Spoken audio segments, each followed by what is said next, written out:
Hey, there we are. The real ones. I love the caricature, though. So do Matty I. They Lawrence. make us look younger. Exactly. As I was telling you, I'm trying to fiddle with all these different contrasts and things that you get on the StreamYard that we use, just to see if there's no young buttons in there, though. There's no those slide you can slide. Yeah, it's nothing to take a couple of decades off. Says younger. Well, happy Memorial Day. I don't know about where you are, Matty. Well, you're not too far away from me, but the Jersey Shore normally is rocking this time of year, but we have some dismal weather, actually, so it's not happening. If I look out of my window here, I'm only 40 miles from you, 50 miles from you, but yes, it's grey, it's dismal, and it has been all weekend. It's been a bad weekend all round, unless you're an Arsenal fan or possibly a Como fan. I think those two teams sets of fans will be very happy. But yes, for us as NYCFC workers, supporters, broadcasters, it was a tough weekend. Well, I wrote limping into the second half, and as you sometimes use this terminology, metaphorically and literally. Yes. Right? Yeah. So they have a mandatory 18-day break now. So that's what the League and Players Association mandates here. So that's June 11th that you can start up again, any team in MLS. New York City's not back in the facility until June the 18th. So they've elected to take an extra week. And I think that says something about maybe both their physical and mental conditions. I don't know. What do you think? I certainly don't think there's anything wrong with that. It's going to be unusual for everybody to have any type of break. So to have 4 weeks off in the middle of the season is unusual. I know in some seasons, and it will be in MLS, there's the winter break. So some players are used to having a winter break, but these players, the majority of them won't be used to it. I think it tells us a lot about the physical fatigue, and I take mental fatigue with that as well. And then also the injuries. It gives players an extra week to come back fit, whether that's O'Toole, whether that's Martinez, whether it's Pereira getting a bit fitter, Malachi Jones getting a bit fitter. Obviously, he went off injured as well, and also he's recovering from the broken leg. And also, it gives an extra week to just do some background. You would have thought on other players. I'm sure the transfer window is not open just yet, or I don't think it is, but players have to come in. We spoke about it pretty briefly after the game, post-game against Nashville. The team, the squads, the management, the coaching staff, the supporters all need some help. And I think it has to be outside help on the playing front. And I don't think that's being too melodramatic. If you listen to the commentary, which I went back and listened to the Apple commentators, I quite like Tony Husband and Ross Smith. And throughout the game, they were talking about how banged up, how injured, the injury crisis. I don't think I'm paraphrasing. I think they used all of those terms. Yeah. And while that is not an excuse, and Pascal Janssen does not use that as an excuse, it is an actual fact that NYCFC is suffering from injuries, and they've got a relatively small squad, in my opinion. They've got the numbers, the bodies, the names of 28 people or whatever it may be. But when you look at those names, probably 6 to 10 of them, you can't rely on in terms of they don't have the experience at this level. And there's nothing wrong with that. They're growing. You want those players, those supplemental players in your roster. But you also need hardened pros. You need experience. You need 26 to 30-year-olds or 24 to 28-year-olds who've been there and done it and are proven at this level or higher. So we said it before the season, and I'll reiterate it now, that the team, the squad needs help. And I think the opening 4 games of the season maybe papered over those cracks. We maybe all thought, oh, wow, it's going well with no number 9, and Nico Fernandez-Macau can do it, and he's scoring lots of goals. Yeah. But then, a few injuries down the line, and you add Maxi Morales to it, and you're suddenly short of leadership. You're short of quality of experienced players. And as I say, I don't think that's being melodramatic. And then there's a question about Hannes Wolf, who went down with something unusual. Yeah. It was addressed after the game by Pascal, but we have no update on on Hannes Wolf and what exactly may have happened to him. But it was he didn't look good, did he, Hannes Wolf? We saw it, so we're not speculating. He did not look good. It's a fact. He did not look good when he was sitting on the sideline. The team had used all its substitutes, so they were one man down. And Hannes Wolf, I don't think, is somebody who's just going to sit there unless it's something problematic. He'd have hobbled back onto the pitch. So he looked a little shaken, and obviously I have no idea what it was. And we haven't been given any more information, but it was something that he thought at the time, the medical staff at the time thought was pretty serious, for him to be sat down there and putting the team down to 10 men when they were only a goal down. If you're 3 goals down, it doesn't matter. You leave him off the pitch. But when there's the opportunity to sneak or nick a point at the end, you try and wheel him back out there. Yeah. But he didn't look. His face was slightly ashen. He just didn't look good in himself, and we know that he's always comes across as a pretty fun-loving kind of guy. He always comes across as pretty stoic and serious with that too, if that's not too much of a contradiction.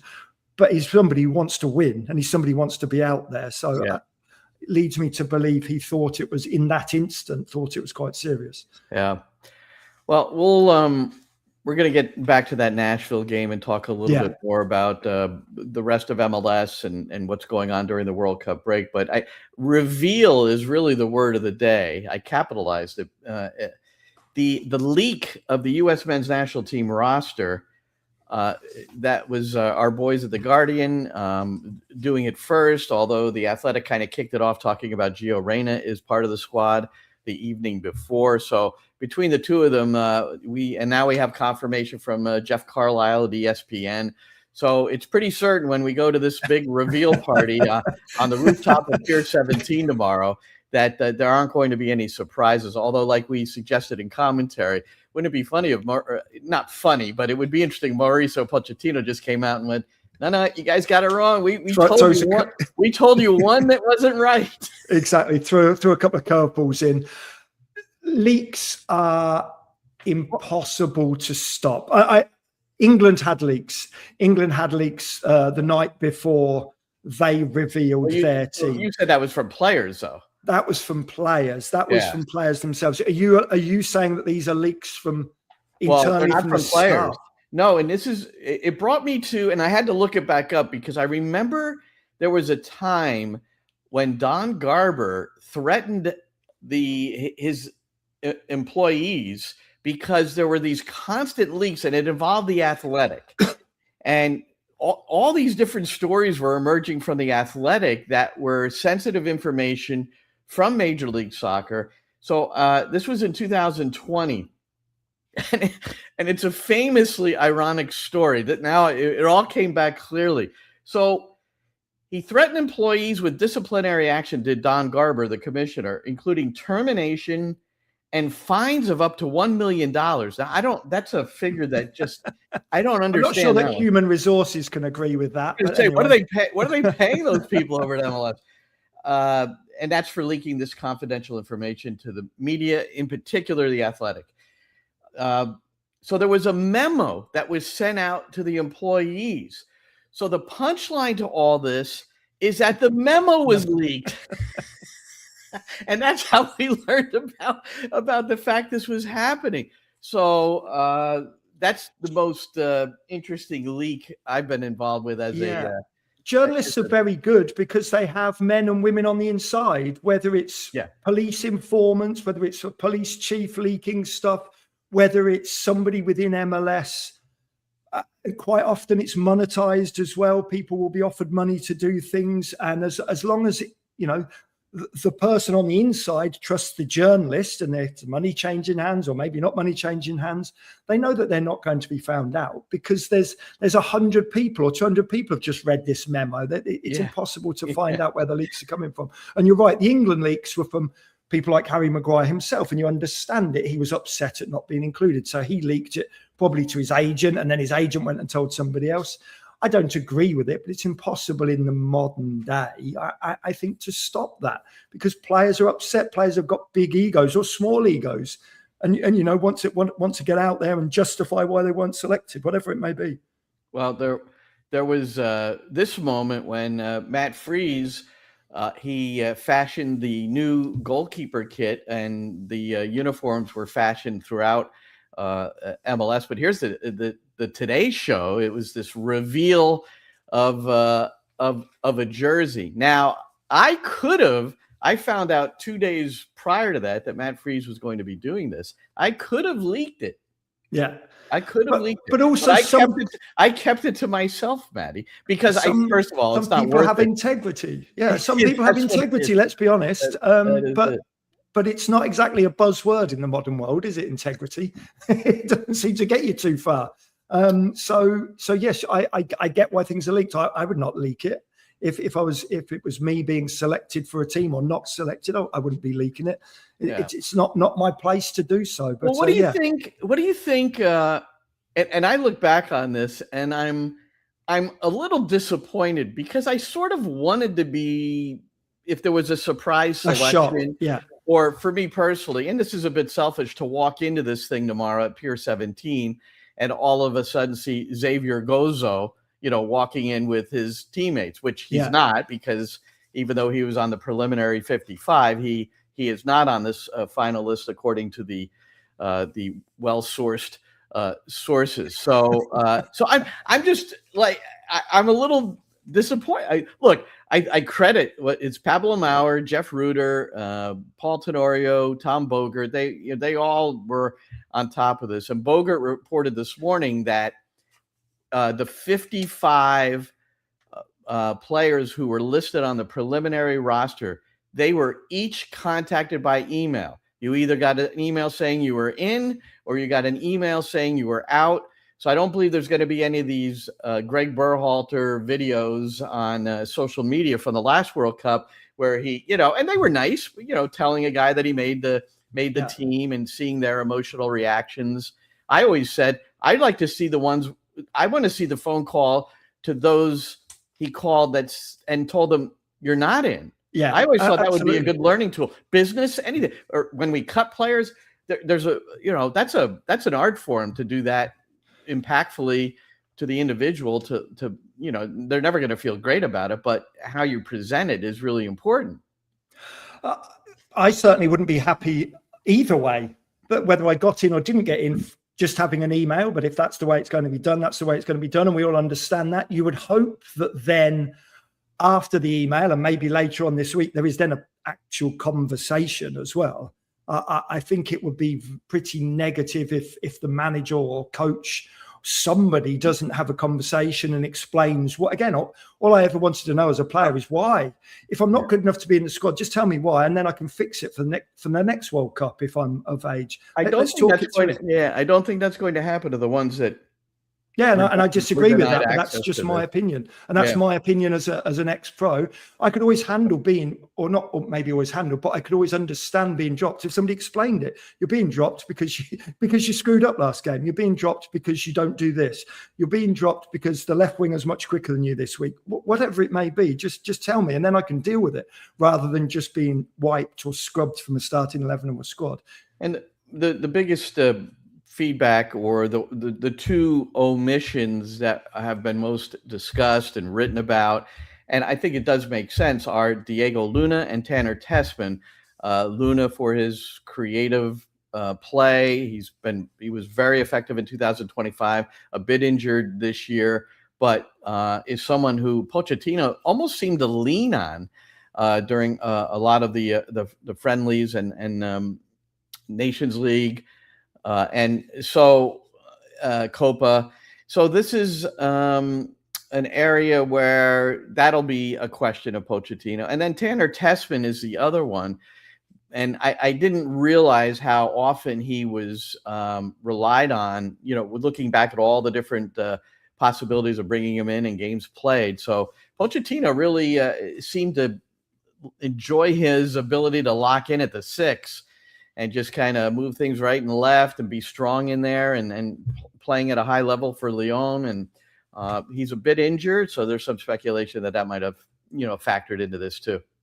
Yeah, I think injury certainly factors into it a little bit. I also think that it may have been testing out Tessman just to see, because Tyler Adams was injured on and off quite a lot this season as well.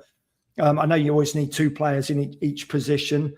I don't think the Tessman thing was as big a surprise for me, even though, as you say, he's been playing at a good level. He and Tyler Morton, a kid I know from Liverpool, were playing alongside each other in the middle of midfield and did well for Lyon. That wasn't such a surprise. The Luna one's a surprise, and partially because of what you said, Ben, that I felt that Pochettino liked him. I liked his character, his spunk, if you will, just his real tenacity. We all know the pictures of the broken nose, but it's not just that. Anyone can do that. It's the fact that he has something a little bit different, in my opinion, to the majority of the squad. And if you're going to pick Reina because he can do something a little bit different and he's only played 508, 509 minutes of football, why would you not find a way of getting in Diego Luna, especially when you've picked, again, just my opinion, you picked so many defenders. You've got 10 defenders in there. Defenders. What do we say? It's nearly 40% of the roster are defenders. Yeah. And you're an ex-defender, so it would, to me, you would be trumpeting the cause of the defenders versus, well, it gives them the flexibility. You know, when I looked at it again very closely after we initially talked about it. So it does give him more flexibility to play either 5 or 3 at the back or 4 at the back.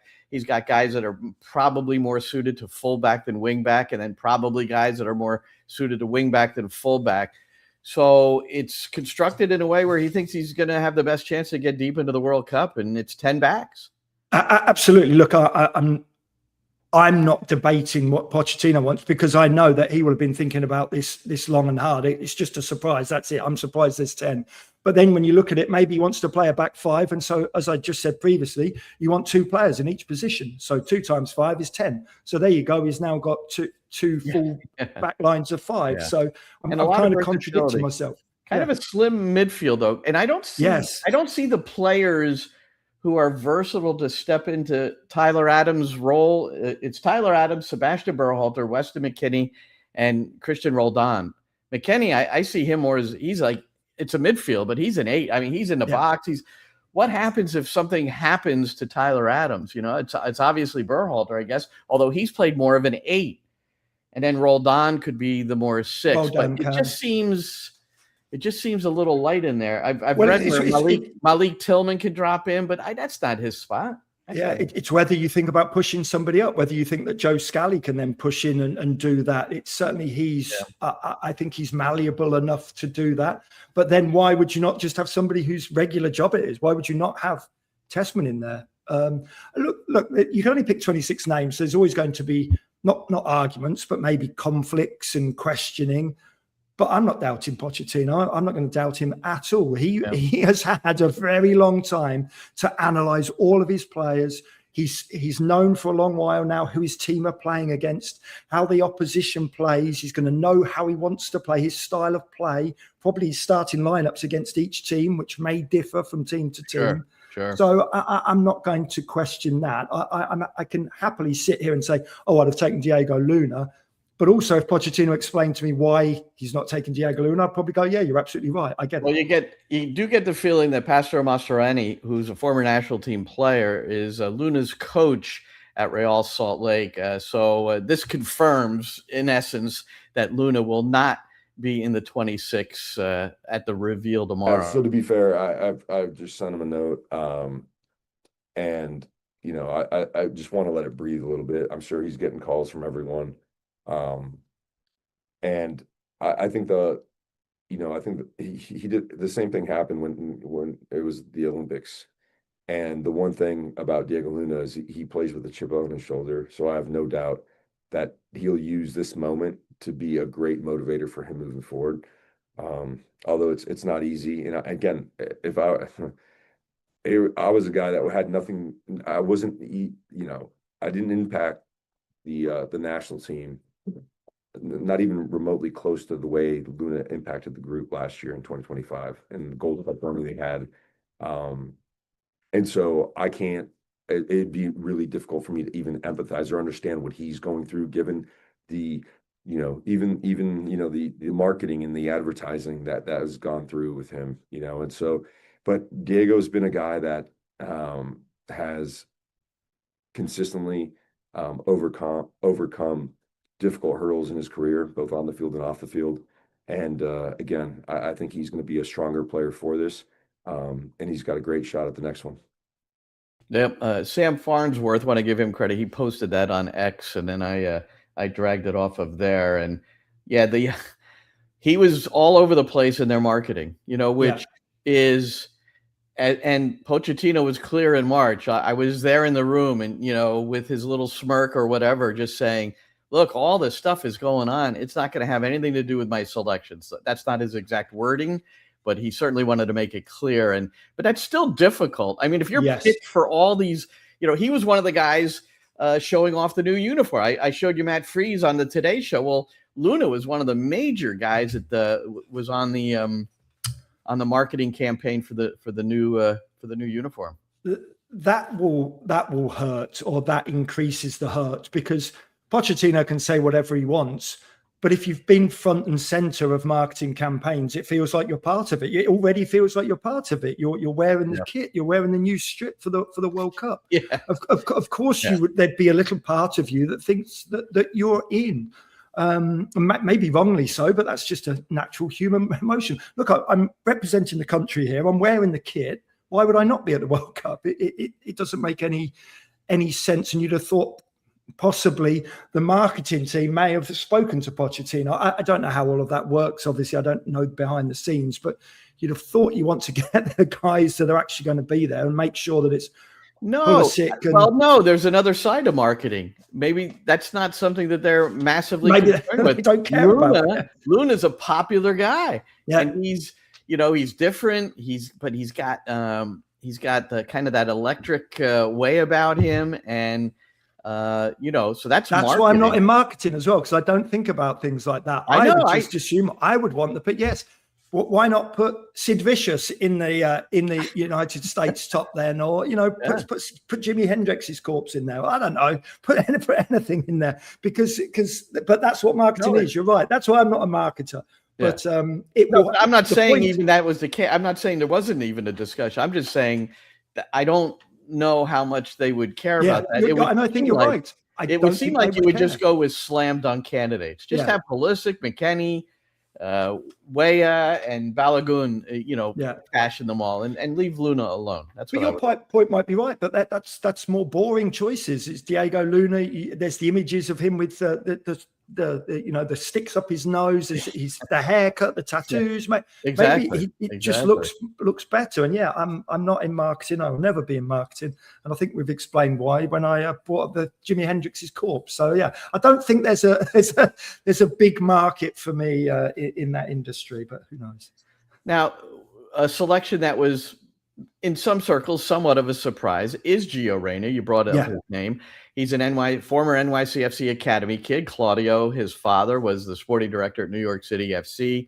Joe Scally was an academy player and a homegrown for New York City FC. So those two were there. And then Matt Freese on the first team of New York City FC is named to this roster of 26 as well. I want to get back to Reyna for a moment, and I want to play something because, Matty, it went pretty viralistic on my social media. I interviewed the director of Us Against the World. It's an HBO series. It's a 5-part series.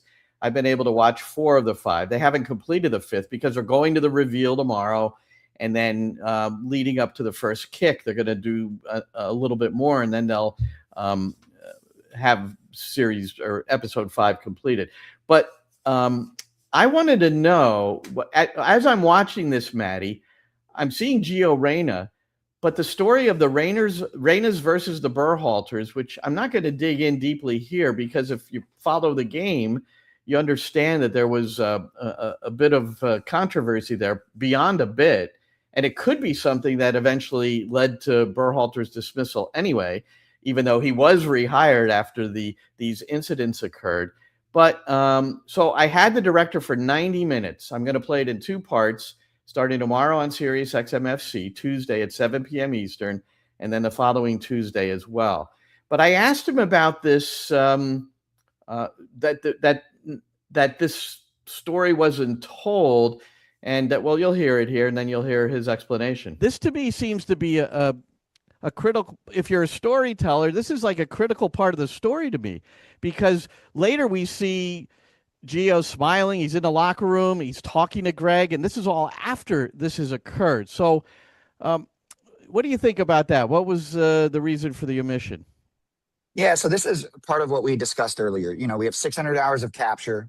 You've got 26 players that make a roster, but over the course of 4 years, you probably have 50 guys, maybe more, 60, 70 guys who are a part of the roster. And life happens and you have to make decisions on where you're going to spend your time. The reality is and we mentioned, we're trying to super serve US soccer fans, of course, but more importantly, probably for the sport and the trajectory of the sport in America, we have to get people from outside the tent that have no idea what's been happening with this team ever, let alone that specific chapter. So there's no doubt it's a massive, meaningful chapter in the story of this U.S. soccer team, U.S. men's national team. The question is this the right vehicle to tell that story? And the answer is absolutely not. This is a team story that we're running through. Look, episode 1 is 2022 World Cup. Episode 2 is 2024 Copa. Episode 3 is the transition to Pochettino, the 25 Nations League, right? After he'd taken over. Episode 4 is the 2025 Gold Cup. And episode 5 is everything after Gold Cup up till kickoff, basically. You don't have time to dig into this situation because it's too complex. If we were going to do it right, I started my career as an investigative journalist. I've got a law degree. I take journalism really seriously. If I was going to do that story and we were going to spearhead that, you're talking a multi-hour investigative series. And the reason for that is you need to talk to the Reinas. One, you got to earn their trust and get them to speak about it candidly. You need to talk to the Berhalters, earn their trust and get them to talk about it and speak about it candidly. You got to go talk to the kids. You got to go talk to all of the people around them. You got to go talk to the reporters. You got to go, make sure that you talk to US soccer. You're right. I mean, think about what it would actually take to do that story justice. So what happened is in the edit, we continued to try to figure out how can we spend enough time on this so that we tell the story properly, accurately, and most importantly, fairly. Remember, Gio was 19 years old when this all went down. Yeah. And in order to do that, we would have to spend an enormous amount of time, and we just didn't have it in the show. So, I don't think that it's accurate to say we did not touch it. We did. We said that there was a controversy between the Reinas and the Berhalters, and then we move on. So you and I have discussed this before, and we both thought it was a reasonable explanation. Well, I have to tell you, the response on social media didn't agree. And we also know that maybe people tend to be a little more negative on social media, but there were some thoughtful responses here. Now, Pablo Maurer, he was the guy who was part of the team with Jeff Ruder, who broke this story or broke the news in the Guardian on the 26 player roster. Pablo's been around a long, long time. I like him. Yeah, I like him as a journalist. He saw this. He follows me. I follow him. And good question from Glenn, but this answer is absurd in my opinion. How do you make a doc that excludes easily the biggest stories surrounding the U.S. men in recent memory? It's also a storyline that has broad appeal well beyond hardcore fans, a literal Bravo reality show come to life. So that's the counter to what Rand said, that, the people outside that soccer sphere, they just want to learn more about, they don't want anything negative necessarily. But and there was another one. Let me read one other. Reasonable answer, but genuine drama and authenticity might actually capture hearts and minds. That's from the saltiest deplorable on social media. And then Franco Panizzo chimed in. He just admitted it's a propaganda puff piece. Now, this is all part of the response. That last point, it's relatively true. This is something to paint the US men's national team and US soccer as a whole, football in this country, in a good light. He said it. He admitted it. The director admitted it. That's exactly what he said. We're trying to draw in other people from around. Do you want to draw people into the sport through a reality TV show or what would be the basically reality TV show? I don't think that's how you want to try and draw people into soccer. We cannot forget that we are in the US. We're in this soccer bubble, and we think that everybody knows about soccer, whether that's yeah. we're in our own little NYCFC Always, and MLS bubble. If I walk outside my front door with my NYCFC shirt on, nobody knows who the hell that is. You know, that's the majority of people. So I don't think anybody knows or cares who the Berhalters or the Rainers are. This is not Alex Ferguson kicking a boot against David Beckham and cutting his forehead, and everybody in the whole world knows exactly who those two people are. I can buy into that explanation. And yes, if I want to see that, if I maybe want to see a reality TV sort of thing later down the line that really goes in depth into all of this, I buy the fact that there isn't time to explain it all to a decent level and to give everybody a fair sort of crack of the whip at their side of the argument. So I don't mind that. And normally I'm the cynical one. Normally I'm the one who would be, let's delve into the well, some of the feedback, Matty, has been, well, just make it one of the episodes. But again, but if there's only 6 episodes, there's a whole of one episode. Oh, there's 5, yeah. 5 episodes. So now 20% of the time is spent on these two families that the majority of people don't even know who the hell they are. Yeah. So fine. I can.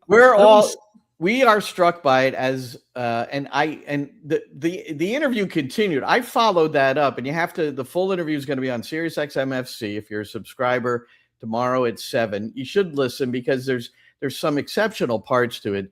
The Tim Weah story and Berhalter, the Pochettino asking the camera to leave a meeting because that wasn't happening so often, but they hadn't earned his trust yet. I mean, there's a lot of pretty cool aspects to how this all came together. I put this out there because I thought I was anxious to see what kind of response there would be. And I even put in my tweet, or my X or my post or whatever, that, I thought it was a reasonable response. Well, man, that was, nothing reflected in many different ways. Nothing on social media is reasonable. We know that because people are always going to take offense. People are always going to take the contrary position. We understand that. I think that I can be completely non-biased in this. And I thought that was a very reasonable answer. And I can buy into that. And I buy into the fact, I don't mind that. Of course, it's going to want to paint the US men's national team in a better light. Of course, that's the whole point of it. I would have thought, and to draw people into the sport. Are you trying to draw people into the sport by two families that nobody knows anything about bickering like school children? Like, really, is that going to draw people in, or is that going to be what I know about people who know nothing about soccer? Like, they keep flopping around, they keep diving. It's just right. That's right. Yeah, that's the biggest thing. That is number one with all, because we hang out with people that don't know the game. And that is the first thing they'll always say is, they're just diving around, and they're always faking that they're hurt. And I grew up in England. I came to the US. I played Division I soccer here. I spent 16 years as a professional footballer, so I was ingrained in it. I've been here in the States for 10 years, so I know all about the United States. And I've never been somewhere where so few people know about football. But also, when you get caught in that little bubble, we get caught in our NYCFC bubble. We think that everybody must know about it. They really don't. Step outside and start talking to people. I've been in many cabs and going up to Yankee Stadium, and people say, "What are you doing going up there?" I'm going, "You're going to watch a soccer game, or go and work the soccer game." And they're like, "Why? Who's playing?" You're like, "NYCFC." They're like, "Well, what's that then?" And that happens time and time again. We cannot get caught up in the facts. I've told the story about sitting with someone in a sports, a guy that's he enjoys sports, and it was Messi, leaving Barcelona, a very teary-eyed press conference on ESPN, and he looked up at the screen and said, "Who's that?" And then I told him, and he goes, "Well, who's that?" Who's that? I was like, "You don't know Lionel Messi?" It's like, okay. And that is within this country. I would say that is only within pretty much this country, within the US, Probably. because you have so many other sports to watch, so many other superstars. And also, I think within this country, and I can say I live here, and my child's American. I was married to an American. The country is pretty insular. The country is relatively insular and doesn't look out massively to what goes on outside. And if I'm wrong, I'm happy to be told. But I know that because it's factual. Lots of people don't have passports. Lots of people have never left their own state. This is a country that very much believes in itself, and I love that about it. Very patriotic, to the detriment sometimes of what's going on outside the walls of this country. I can say the walls of the country now. All right, man. Matty Lawrence, I'm Glenn Crooks. This is NYCFC Coffee Break Live. We're here Monday mornings at 11 a.m., even on Memorial Day, the cloudy, rainy Jersey Shore, and wherever Matty is. Jersey City. It's gray and wet. Not much better. So I'm going to put up another little thing I posted. This was last night because I watched the MLS games last night. We are going to talk a little bit about New York City, so don't fret. But I'm trying to go kind of almost in reverse order here. So I'm conducting 2 courses for MLS players during the World Cup break, Matty. Technical Defending 101, Organization in Defense, and Set Piece Defending. And I said tongue in cheek. I'm watching the game. It was 4-4 at the half between Inter Miami, and now I'm forgetting who they played. Oh, my word. Philadelphia, didn't they? Philadelphia Union. So, which surprisingly scored that many goals. They had only scored 14 in 4 games, and they had 4 in the first half against Miami. So the pure entertainment in quotes is what Jake Niven called it on the Apple television broadcast. I like Jake a lot. We've known each other quite some time, but I was like, no, it's not. This is just, and then I used your word, shambolic defending. Yeah. It was, and so if you look, so the other game, what was the other game? So we had Columbus beat Atlanta 2-0, but Atlanta's defending was so juvenile. I can't even, it's hard to express it. Imagine having a set piece, not a corner kick, even a set piece. And the next thing you know, you're defending a 4-versus-1 counterattack. I mean, and that's when I started thinking, all right, and we've talked about this. Cincinnati beat Orlando City 6-2. And this is on the heels of that Wednesday midweek, million goals scored, most in MLS history. And I'm telling you right now, and look, people, pure entertainment because there's so many goal scorers. All right. Yeah. That's the other thing about the people that we interact with. There's not enough goals, Yeah, they flop and there's not enough goals. So if it's 5-4, wonderful, man. Not me, man. Not me. And you're a defender and I'm a freaking coach and I can't take it, Matty. I can't take it. I am absolutely wholeheartedly with you. Are you leading us nicely into the defending for NYCFC then? Is that where you're going? A seamless link? That would be a perfect segue, wouldn't it? Because NYCFC loses to Nashville 2-1 on the road, and both goals were just so preventable. So here is Pascal Janssen, a gaffer, in post-game in his presser. But I'm also, you watch this also while he speaks about it, I'm also showing both goals. So Matty will talk about it on the other side. Unfortunately, we concede a goal where we give away a corner and we don't defend well enough from our own principle perspective, because the finish at the back post is something that we were completely aware of, but few guys were out of position. So that is based on being very naive in these moments. The same is the case when we come out of the dressing room. How we concede our second goal is basically giving them an opportunity again from the start. But when you play against Nashville away and the strong opponent that they are, if you give them the goals, it's going to be tough.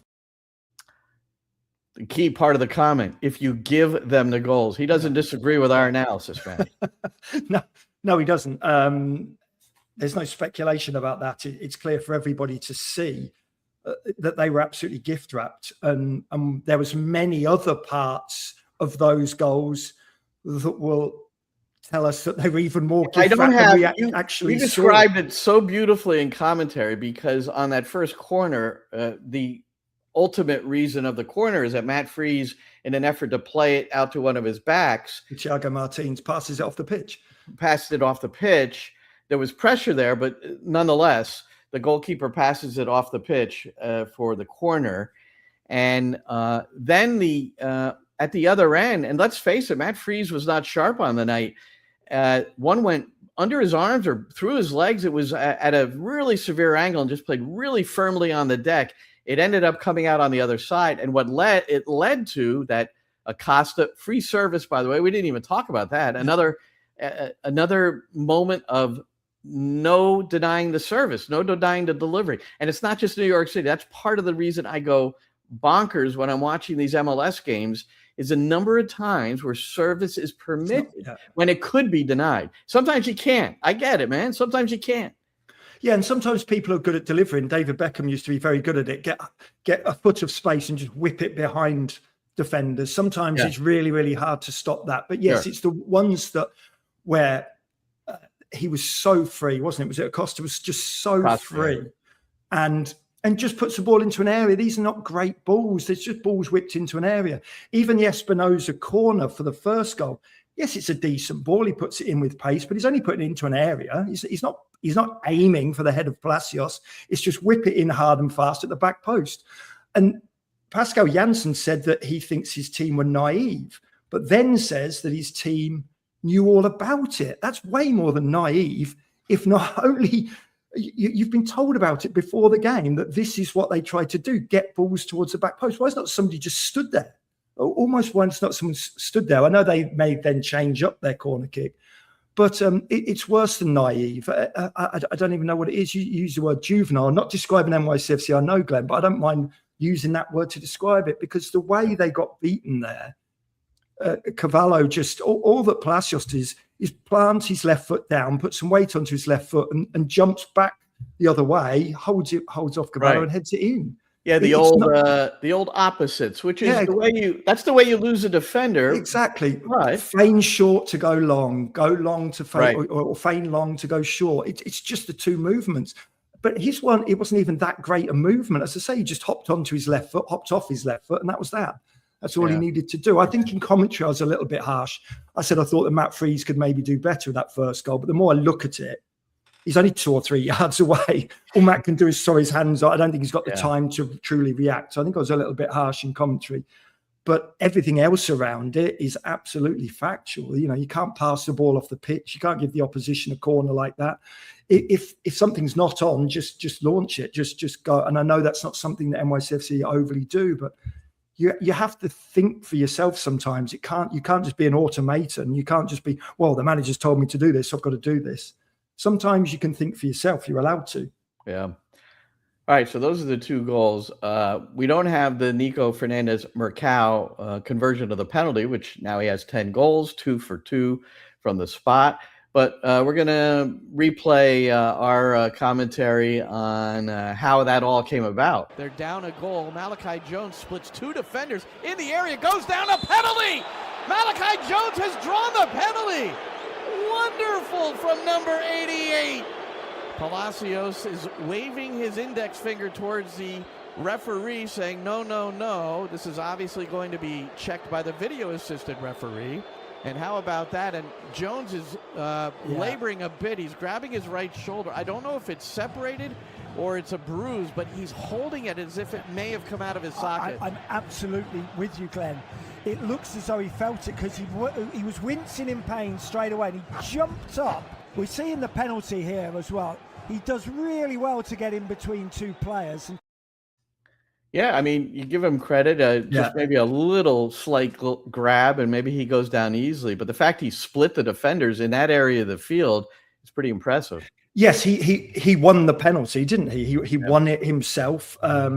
I said in commentary that I thought it was a little bit weak, but then when I saw it the second time, and you see the big grab of the shirt and then a bit of the grab of the shorts from Baker Whiting, I think it was, it is not going to be overturned. I think that if it hadn't been given a penalty as well, it may not have been a penalty. But what we saw from Malachi Jones, unfortunately, he was hampered by injury for the majority of the game.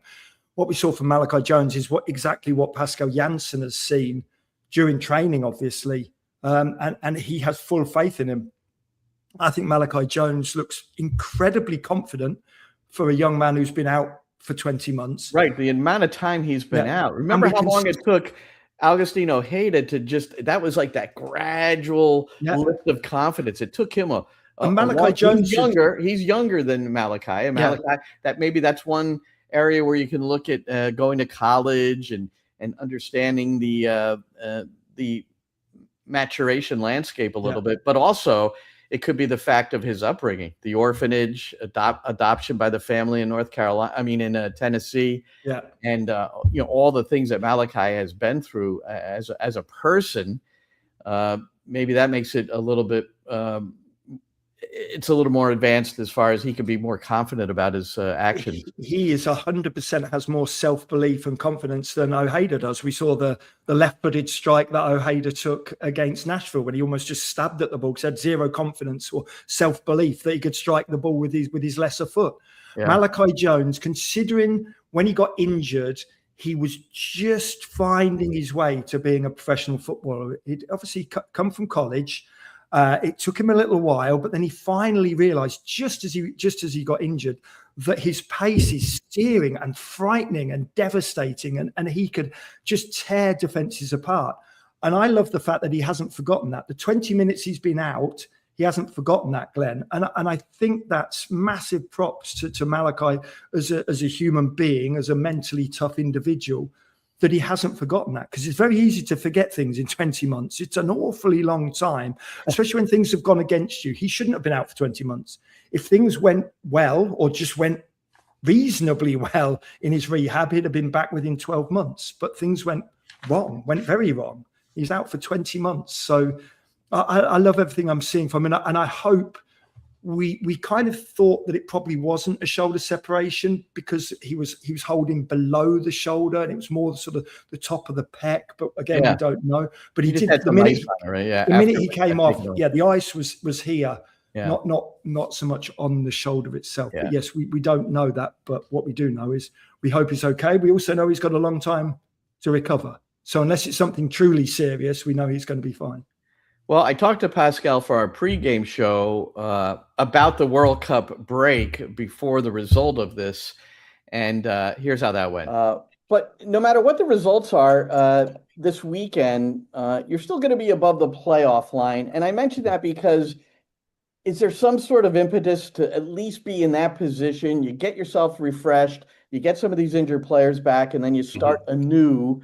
When you go to Columbus again, ironically. Yeah. There you go. No, it's a fact, Glenn. One of the things that you have to keep in mind is that the season won't be defined by the first 8 games or the first 10 games in the season. However, it gets you into a position which will help you throughout the second part of the season, because we're not used to having a second part in the season in the MLS because there's no break. I think we got ourselves into a position which is okay, not more than that, but there is a lot of work still to be done. So being in this position, no matter what happens this weekend, is one way to think about it, but you have to be mindful of the fact that we're going into this game against Nashville to win this game. Well, that didn't work out that way, but there is a level of not satisfaction, but the knowledge of being above the playoff line, knowing that you're not quite halfway through the season, and now you've really got time. Some teams are putting out there that they're basically having another preseason. That's the way they're going to do it, especially the teams that are struggling. They just feel like they've got to buckle down and try to sort out what's going on. I think you'd have to, and I think NYCFC will have to have a mini pre-season as well. I don't think it overly matters where you are in the table. I know that if you're near the bottom, you're going to be working more on football aspects, aren't you? I think what the good thing about NYCFC is they know how they want to play, and all the players understand how they are playing. So there's no transition there. Obviously, they need to work on defending set pieces, but mainly for NYCFC, I think the good thing is it will just be about recuperating. It will be about getting people physically back to their peak. And we know that's not going to happen for Alonso Martinez. We know it's not going to happen for Maxi Morales, but you hope that it can happen for Kevin O'Toole, Pereira, Malachi Jones, because there is an injury crisis at the club right now. And there's nothing wrong with calling it that. That's what it is. So the break has fallen at a nice time. Being in the playoffs certainly helps. It certainly feels much better being within the playoffs than being out of them. That's for certain. Looking up into them and desperately trying to cling on to those playoff places. They're in them. They need some help player-wise. And also they need a little bit of luck in terms of the recovery times of people. I don't know about Alonso Martinez, but the sooner he is back and giving the team a lift, it's not even scoring goals. It's just giving him a lift of having him on the bench and coming on for 10 minutes. I don't know when that's going to be. It might not be till August or September. Who knows if the rehab doesn't go well? It might not be this season. So if that's going to be the case, it's absolutely imperative that a centre forward comes in. Just 4 points separating DC United at number 9 in the East and the New York Red Bulls, or Red Bull New York, at number 5 in the East. New York City is 8th, just a single point ahead of DC United. Well, we learned this week that, and I suppose we sort of expected this, Wilfried Zaha, his loan expires June 30th with Charlotte, and they've already said thank you. So he announced on Instagram. That's where we first saw it. But a guy you know pretty well, part of the Crystal Palace regime, and he not sure. I mean, Galatasaray is the club that put him out on loan, so I guess he's back there unless they move him along.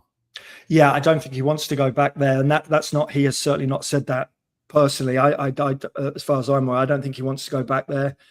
He never looked truly comfortable in Charlotte. I don't know about his family situation. Certainly at one point his partner and his child were back home, if not 2 children. I don't think it's just not a big surprise, Glenn. It didn't work out. He wasn't the Wilfried Zaha that I know. He was a little bit more playing with a little bit more of a chip on his shoulder, and not in a good way. He got booked far too often. I know he's a player who got booked a little bit anyway, but what was he? Picked up 5 yellow cards inside the opening 6 games, so he was suspended for the 7th. You know, that can't happen for a player who doesn't play in the middle midfield and doesn't really tackle. It doesn't. That project didn't work for a number of reasons, I'm sure. But he's a very good footballer. He's still relatively young. I think he's still only 32. 32, I think. Yeah, but he had his goal contributions per game was pretty decent for them too. I mean, it's okay, but he's Wilfried Zaha. He should have been absolutely ripping it up. He is that good. Yeah. But he did start playing. He was over training with me at Crystal Palace when he was 16 years of age. So he's put a lot of his workload in at the front end. So 16, 17, 18, 19, he was playing so many games. So maybe his body is starting to tire a little bit. Whereas we see in the modern game, lots of players can play till 34, 35, 36. I don't know what he wants to do in the future. You would assume he will be looking to carry on playing, because he does still have the ability. It's finding somewhere that fits for him, and I'm not sure where that is. Well, we had a former New York City FC striker. He's a legendary figure himself, Tati Castellanos, and not a happy day for him yesterday. He scored the game-winning goal for West Ham against Leeds, but Spurs figured it out and they won their game. And this was a little split screen going on yesterday as we were watching these games, Maddie. And so poor old Tati. I tried to read as much as I could about, and I don't have a relationship with him where I can text him things like that, what his plans might be. But his name didn't come up as one of the players that's definitely leaving or out or whatever. So I don't know. When he joined the club, they were in the relegation zone, if not very much in the midst of the relegation battle. I think that there was a fair chance he knew when he joined West Ham that they were going to go down. So he's either agreed to stay, or he's got a clause in his contract that says, if we get relegated, I can get sold for £15 million or £20 million, whatever they paid. I would also imagine that he doesn't have a clause in his contract, because they were right down there when he signed, where he gets 20, 25%, 50% reduction in his wages. Some of the players will definitely have reductions in their wages, but it's not down to Tati. When he signed, they were already down there. So I'd be very surprised if he would have signed with a clause in there, unless it said, yes, I get 25% of my wages docked or lose them, but also I can leave for £15 million. I think Tati could do a great job in the Championship, because he's that type of guy. He's that type of character. Right. Yeah. And he'll enjoy the battle. In fact, he'll probably thrive on it. But does he want to, having been in Serie A, having been in the Premier League, now want to go and play in the Championship? There is a little bit of a stigma to it. It's the second tier. It's not the top tier, but the Championship is a very good standard of football. I think he can do well. I think he could score 15 goals in that, but that's not a given even. That's not a given either. So what happens if you drop down there and you don't score goals then? Now all of a sudden your profile has dropped massively if he doesn't score loads of goals in that league. So I've obviously not spoken to him. I don't know what's gone on behind the scenes, but neither way would surprise me. I think he's someone who could suit the Championship. But also at the peak of his career as he is right now, does he want to go and play at the second tier? Yeah. Well, that's our boy Tati. We've talked a lot about leaking information here. And it's been leaked to me that you have purchased 2 courtside tickets to the NBA Finals. Now, Knicks aren't quite there yet. They're not quite there yet. I think Game 4 is tonight, right? And they go for the sweep tonight. I think it's tonight, right? So they're selling the NBA Finals tickets. So they're for 2 seats. It's courtside seats. It's $279,804. This guy Darren Rovell. Well, if that's all they are, I got 4. Yeah. Well, so there you go. I'll tell you what. Ticket prices for anything are really the talk of concerts, plays. I mean, it's. And here's one little transportation dilemma. When do we talk about the World Cup if not for transportation? We know the price from New York Penn to MetLife and back has lessened from $150 at the start to $98 now. Hopefully it'll get even lower. Yeah. But the first 2 games at MetLife, it's Brazil-Morocco. Great game, by the way, June 13th. And then June 16th, maybe even a better one, Senegal-France. On those 2 dates, those are also going to be the corresponding dates for games 5 and 6 of the NBA Final. One of those games has to, if the Knicks are in it and it goes that far, one of those games would be played at Madison Square Garden. Now, there's apparently a rule that states if you don't have a World Cup ticket, you can't hop on those trains for 3 or 4 hours before, 3 or 4 hours after, something like that. So we have a potential dilemma here that I'm sure will be resolved, but it just adds to the hilarity of it all sometimes. Yeah, it does. And that will be a packed house on those trains because, yes, people are going to have to commute in from Jersey. I'm sure there's lots of. So it's going to be like going to have the Brazil tops, the Morocco tops, the Nick tops. Everything. It's going to have everything. Yeah. Well, and then especially if it's France, Senegal as well, and obviously Wembanyama, if the San Antonio Spurs gets through, he won't even know where to go. He might want to be at the stadium first to watch the game. That's a good point. Did you? I haven't watched a lot of it. My son says you got to watch this. You got to watch San Antonio because also a guy you watch. Remember when you came to Rutgers when they were fresh? Dylan Harper. And Ace Valley, and Dylan Harper is he's like a very kind of a key player for San Antonio now, either off the bench or as a starter. And I was going to say, I think he seems to me, and again, I don't know everything about it. He seems to be either be the 5th man or the 6th man. So first man off the bench. Yeah, he's right up there. That's where I think minutes wise last night he was the number 6. And we went when they were freshmen, it looked like Rutgers, what a year they're going to have. And it actually didn't work out that way, but it worked out for those two, getting into the pros. But this Wemby, he hit a half-court shot last night at the buzzer of halftime. I mean, I didn't see that. Oh my! It was like a pull-up. It actually had a little pressure, I think. I mean, this guy is insanely good and fun to watch. What an athlete. All right, Matty. Well, that's going to be it for us for this week. We'll do this again next week, and a lot more to report on. I'll have a lot of stuff up on social media because tomorrow's this reveal day for the U.S. men at Pier 17 on the rooftop, and I'm there for SiriusXM, so I'll have all kinds of stuff that I'm going to share. And then, Matty, if you're up and about early on Wednesday morning, I'll be making an appearance on News 12, New Jersey. News 12. I should watch that. So at 7:45 and 8:15 in the morning. And they're going to let me come in and talk about this. Oh, nice. Matt Freeze is in the goalkeeper chapter of this. This is my second book, and one more to go, but let's focus on number 2. And also talk a little bit about the World Cup the day after the the reveal, which has already been revealed, but whatever. Yes, the lack of reveal. Lack of reveal. Well, you have a nice rest of the Memorial Day, Matty, and I will everybody do. else You that too. joined us. Thank you so much, and we'll talk to you again soon.